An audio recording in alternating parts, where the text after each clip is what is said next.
नमस्कार मंडळी, श्री स्वामी समर्थ. यावर्षी होळी पौर्णिमा आणि खग्रास चंद्रग्रहण एकाच दिवशी धुलवड साजरी करावी का? शास्त्र काय सांगते? येणारी 3 मार्च धुलवड तुमच्या कुटुंबासाठी आनंदाची उधळण ठरेल की न कळत ओढवलेले एखादे संकट. एका बाजूला रंगाचा सण, विजयाचा उत्सव आणि दुसरीकडे आकाशात घडणारी एक अशी खगोलीय घटना जिने शतकानुशतके मानवाला विचार करायला भाग पाडेल आहे. होय, आपण बोलतोय चंद्रग्रहणाबद्दल, पण प्रश्न फक्त ग्रहणाचा नाही, प्रश्न आहे त्या भीतीचा, जो भद्रा आणि ग्रहण एकत्र आल्यावर निर्माण होतो. जेव्हा संपूर्ण देश होळीच्या ज्वाळामध्ये वाईट प्रवृत्तीचा नाश करत असेल, तेव्हा आकाशात चंद्राला ग्रहण लागणार आहे. अशा स्थितीत आपण आनंदाने एकमेकांना रंग लावावेत का, की देवघरासमोर दिवा लावून शांत बसावे? जर तुम्ही यावर्षी धुलवड नेहमीप्रमाणे साजरी करणार असाल, तर हा व्हिडिओ शेवटपर्यंत नक्की पहा. कारण तुमची एक छोटीशी चूक तुमच्या आरोग्यावर आणि भाग्यावर भारी पडू शकते.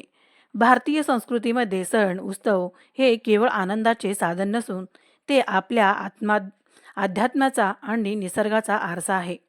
होळी पौर्णिमा आपण ज्याला हुताशनी पौर्णिमा असे म्हणतो, ही ती रात्र आहे जेव्हा प्रल्हादाच्या भक्तीने अग्नीवर विजय मिळवला होता. पण 2026 सालातील ही पौर्णिमा काही वेगळी आहे.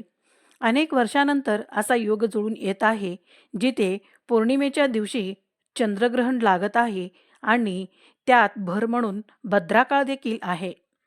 शास्त्र सांगते की जेव्हा शुभ कार्यात किंवा सणाचा ग्रहाची स्थिती प्रतिकूल असते, तेव्हा माणसाने सावध होण्याची गरज असते. आजच्या या विशेष भागात आपण या विषयाच्या मुळाशी जाणणार आहोत.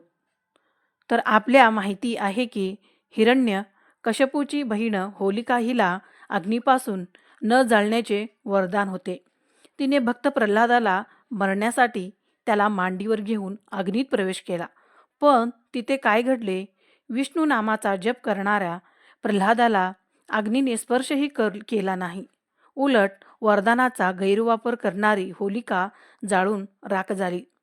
ही कथा आपल्याला शिकवते की वाईट प्रवृत्ती कितीही शक्तिशाली असली तरी सत्याचा विजय होतोच.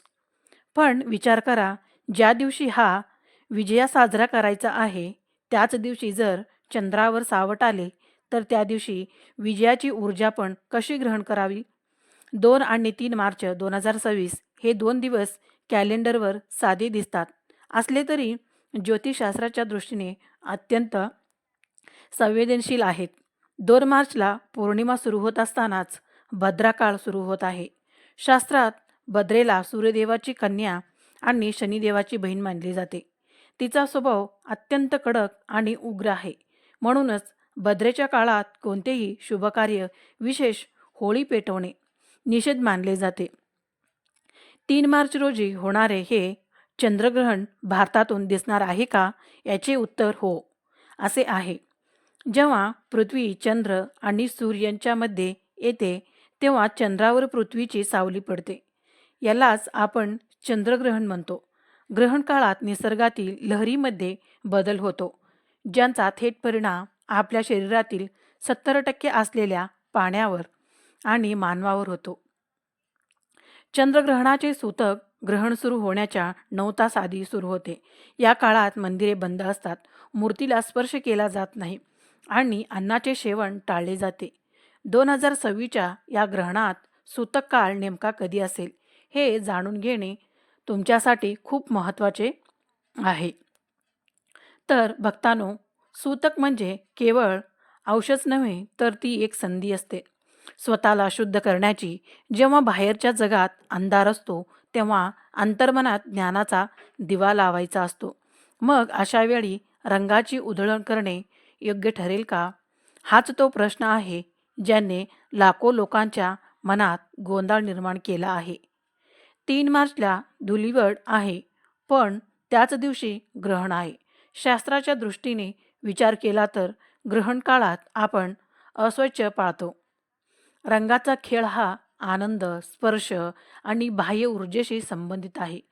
जर ग्रहण चालू असेल किंवा सूतक काळ असेल, तर एकमेकांना रंग लावणे गर्दीत जाणे किंवा बाहेरचे पदार्थ खाणे हे आरोग्यासाठी घातक ठरू शकते. ग्रहण काळात वातावरणामध्ये नकारात्मकता सूक्ष्म जीवाणूची वाढ होते असे विज्ञानही मानते. म्हणूनच जर तुम्ही धुलवड साजरी करणार असाल तर ती ग्रहणाची वेळ संपल्यानंतरच करणे श्रेयस्कर ठरले. ग्रहणाचा सर्वात जास्त परिणाम कोणावर होत असेल तर तो गर्भवती स्त्रियावर आणि लहान मुलावर. चंद्र हा मानाचा कारक आहे. ग्रहण काळात गर्भवती महिलांनी घराबाहेर पडू नये. धारदार वस्तूचा वापर टाळावा. होळीच्या धुराचा आणि ग्रहणाच्या किरणाचा संयोग त्यांच्या आरोग्यावर परिणाम करू शकतो. मातांनो, तुमच्या मनात भीती नसावी तर श्रद्धा असावी. ओम नमो भगवते वासुदेवाय या मंत्राचा जप करत राहा. तुमची भक्ती तुमच्या बाळाचे रक्षण करेल. धुलीवडच्या दिवशी लहान मुलांना रंगापासून दूर ठेवा, कारण या दिवशीची हवा आणि पाणी ग्रहणामुळे दूषित झालेले असू शकते. हे ग्रहण कोणत्या राशीसाठी शुभ आहे की कोणासाठी अशुभ? 2 मार्चच्या रात्री होळी पेटवताना भद्रकाळ संपण्याची वाट पाहावी लागेल. जर तुम्ही चुकीच्या वेळी होळी पेटवली तर त्याचे फळ उलट मिळू शकते. शास्त्रानुसार भद्रायम देणं कर्तव्य. श्रावणी, फाल्गुनी तथा म्हणजे भद्रेत रक्षाबंधन आणि होळी कधीही करू नयेत. यामुळे गावावर किंवा कुटुंबावर संकट ओढवू शकते. तर असे आहे, ग्रहण आणि होळीचा हा दुर्मिळ योग तुमचे संकटे दूर करण्यासाठी देखील वापरला जाऊ शकतो. या दिवशी हनुमान चालिसा किंवा विष्णू सहस्त्रनामाचा पाठ करणे ही कोटीपटीने फळ मिळते. धुलीवडच्या दिवशी रंगाऐवजी भगवंताच्या नामाचा रंग स्वतःला लावा. जर तुम्हाला धुलवड खेळायचीच असेल तर ती ग्रहणाच्या मोक्षानंतर, ग्रहण संपल्यानंतर स्नान करूनच खेळावी. घरामध्ये गंगाजल शिंपडावे आणि देवाला नैवेद्य दाखवून मगच आनंद साजरा करावा. भक्तांनो, सण येतात आणि जातात, पण आपली संस्कृती आपल्याला संयम शिकवते. 2026ची ही होळी आपल्याला शिकवत आहे की निसर्गाच्या नियमापुढे मानव लहान आहे. ग्रहणाचे सावट आपल्याला आठवण करून देते की प्रकाशाची किंमत अंधार असल्याशिवाय कळत नाही. या होळीला फक्त बाहेरचे रंग नका लावू, तर आपल्या मनातील राग, द्वेष आणि अहंकार या विचाराची होळी करा.